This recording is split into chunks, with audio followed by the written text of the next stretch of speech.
Hello and welcome back to Author Questions. Today we're talking about law enforcement scenes in your books.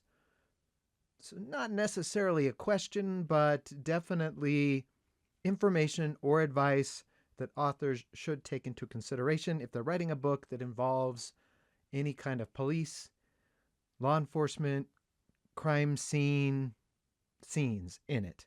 So, thrillers, crime thrillers, police procedurals, or even cozy mysteries. Any it could be any genre, but if you have a police scene in it, this is for you. So, first of all, before I dive into it, please subscribe, hit the notification bell. I really appreciate it. I love doing this series for you guys and I appreciate your support. So, my experience, my previous career before I became an author was in law enforcement. I was a patrol officer and also an investigator, special agent, which on the federal level, which would be the equivalent or close to a detective in a local or state level. And it drives me nuts when authors don't do just basic research to make sure their scenes are at least believable. Now, I understand that you can't be 100% accurate because, let's be honest, the 80% to 90% of the job is boring. It's writing reports, it's sifting through data, it's surveillance, patrolling. It's not exciting. And the scenes in the book are the exciting scenes, it's the good stuff. So you need the plot to move in a way that's believable and interesting. So you can't be 100% accurate, but you can be accurate enough that it's believable in a fiction setting. One of the problems I see is a lot of authors essentially get all of their information or training from TV shows or movies.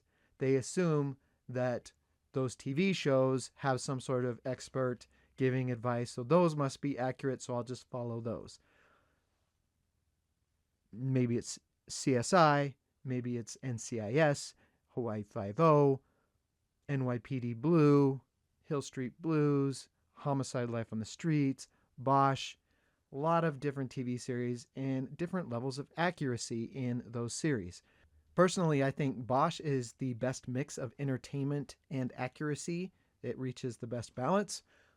But let's talk about some of the things you need to be aware of. First things first, the biggest one that I see is jurisdiction. There are so many FBI thrillers out there, especially among indie authors, and then they have the FBI agents investigating crimes that are not that don't fall under FBI jurisdiction. The vast majority of FBI agents will spend their entire career without ever investigating a homicide, and if they are involved in a homicide, they're not the primary agent or investigator on the case. They are assisting a state or federal agency. There are only very specific circumstances where the FBI would take a murder case because murder is not a federal crime unless under very specific circumstances or in very specific locations. And even on federal property, there's a lot of times when another federal agency would take that case, not the FBI. For example, NCIS, the Naval Criminal Investigative Service, or Army CID. If a murder, a death, any kind of suspicious death happens on a DoD installation or involves a DoD personnel, it's that agency, it's NCIS that investigates the death case, not the FBI. A lot of times you could take a book and by just changing the agency, your book's fine. Just switch it from the FBI to something else, and that's all you need to do. But look up the jurisdiction of the agency that you are writing about first before you write the book. So that is number one. Along with that, a lot of those FBI thrillers are serial killer cases. And yes, they do get involved in serial killer cases when they are invited by the local agency or there's a interstate issue to the crime. But think about it. It's hard for murder to be interstate because you can't kill someone twice. You can't kill someone in one state, take them across the border, and kill them in the other state. The You could transport the body, or you could attempt in one state and then finish it in another. You get what I'm saying. Just make sure your jurisdiction is correct. Okay, number 2, training. A lot of people have this belief or misunderstanding of what happens in law enforcement training. I read a book recently where she talked all about the FBI Academy to describe, and it was very important to the story because this FBI Academy student dropped out of the academy but used that training as a basis for involving herself in an investigation. But the author got the academy procedure and practices, everything all wrong.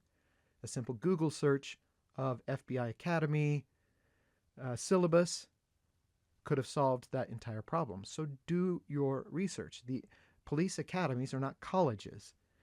A state academy might be much more of a military style academy as opposed to the federal academy, which is a little bit closer to a college style academy, but still not a college.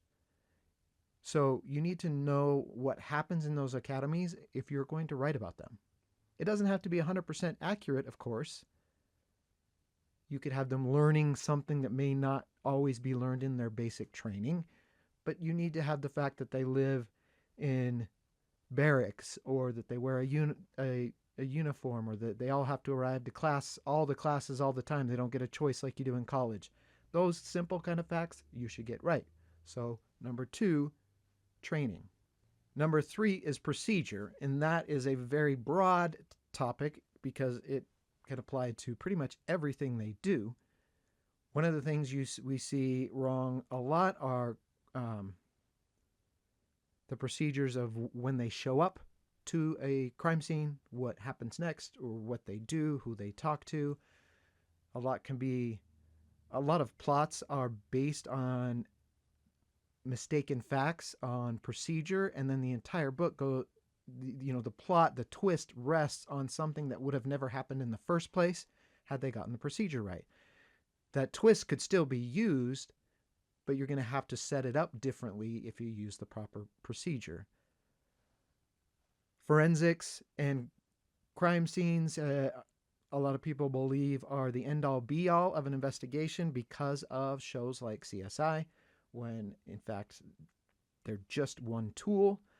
The evidence collected at a crime scene, you don't always get all of the evidence that you think you do because of watching those TV shows. There's not DNA found or fingerprints found at every scene. So look into those a little bit more as well. Maybe talk to your local police. I read a series recently about a game warden, and the author actually did a ride-along with a game warden in that state so that she could get his procedures accurate. And you don't have to do that, a full ride-along, but at least research those procedures. Number 4, relationships.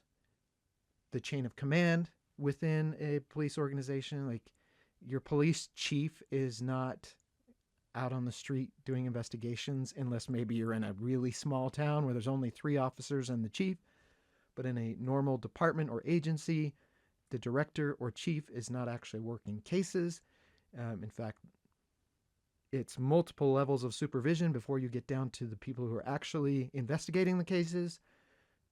What they call themselves, like, I didn't call my coworkers special agent so-and-so. I just called him John because I worked with them. They were my colleagues. When I introduced them to someone else, I would say, this is Special Agent Smith. And then he would usually say, call me John, to make it more comforting and more informal. But that depends on the agency a little bit and how military-minded that agency is. But relationships between employees are generally a lot less formal than relationships between the law enforcement and the public. And that goes with just street contacts, interrogations, interviews, all going to treat those a little bit differently. Fifth, interviews. Interviews are probably the biggest component of any investigation. That's where you gather the most information, is from talking to people. Those can be witness interviews, they can be victim interviews, they can be subject interviews or interrogations. And writers, authors tend to get those really wrong, and I can almost always trace those back to, again, TV shows. It's a lot more interesting on TV when you have the good cop, bad cop scenario, when you have the interrogator yelling or screaming or threatening the person. That's not how an interrogation works.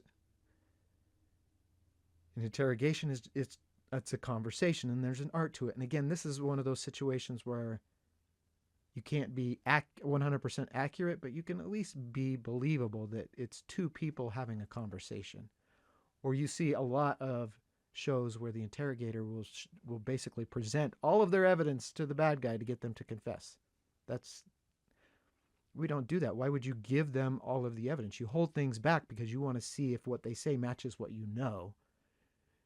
In interrogation, you're a lot more cagey than they tend to be in TV shows, because a TV show has to get the admission or the confession in 3 minutes, where in real life an interrogation could go for hours. So make it a little more conversational and a little less confrontational. And just, I think the big thing is you don't show your hand to your suspect right up front. Okay. Lastly is arrest authority, or the decision-making process of whether to arrest someone. A traffic cop has the authority to decide whether or not to give a ticket. They're not required by law to give a speeding ticket. They can give a warning.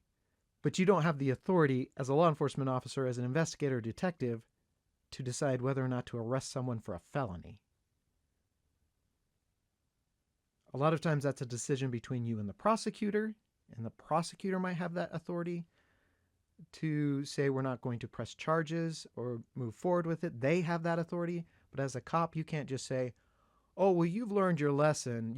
It's been hard enough for you, so we're not going to arrest you on these drug distribution charges.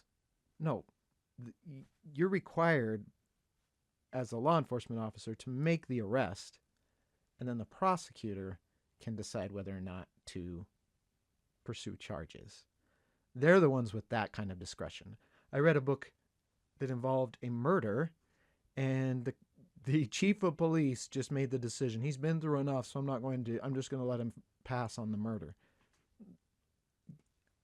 The book was doing okay up to that point, and after that, you completely lost me. That's so out of the world, out of the realm of realistic or possibility, that it's over. The story's done. It's gone.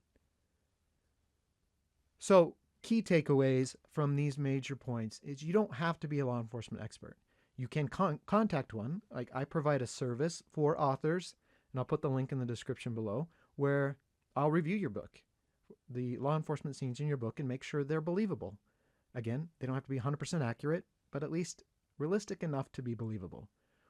Or go to your local police department. Say, I'm an author. I'm writing a book. Do you have someone that would be willing? It's not about you. It's not about this department, but I want to make sure it's accurate. Is there an officer here that would be willing to talk to me for a few minutes or go over my draft? I would bet you're always going to find an officer that would be willing to do that. They'd think it was fun. They'd think it was kind of cool that they were helping to write this book. And they would appreciate the fact that they are helping make the book more accurate. So go to your local law enforcement officer. Call someone. Go in a Facebook group with cops and ask, is there someone here that would be willing to review my book or be willing to review these scenes in my book? Or is there someone who is willing to just talk me through a procedure? I have this death scene that I'm doing, and I don't know how it works. Like, in your department, do you actually have a forensic team that comes out, or do you have to do them yourselves? Or how does that work here? And you can figure it out. But jurisdiction, training academy, those are things that you can just look up online And when you don't, when you get those wrong, it just means to the reader that you were too lazy to do a simple Google search. And if you're too lazy to do a simple search when writing your book, then I'm too lazy to read it. Why would I want to read something that you couldn't even put enough time in to do a simple Google search? So those are my thoughts on law enforcement scenes or plots or themes through books. Just like anything else, you don't have to be an electrician to have scenes about an electrician. You don't have to be a plumber to have scenes about plumbing, but you need to do enough basic research to make it realistic. Hopefully this helped someone. Again, if you need help, get in touch. Use the link below. Please subscribe, hit the notification bell. I hope this helped. Thanks for watching, and I'll see you next time.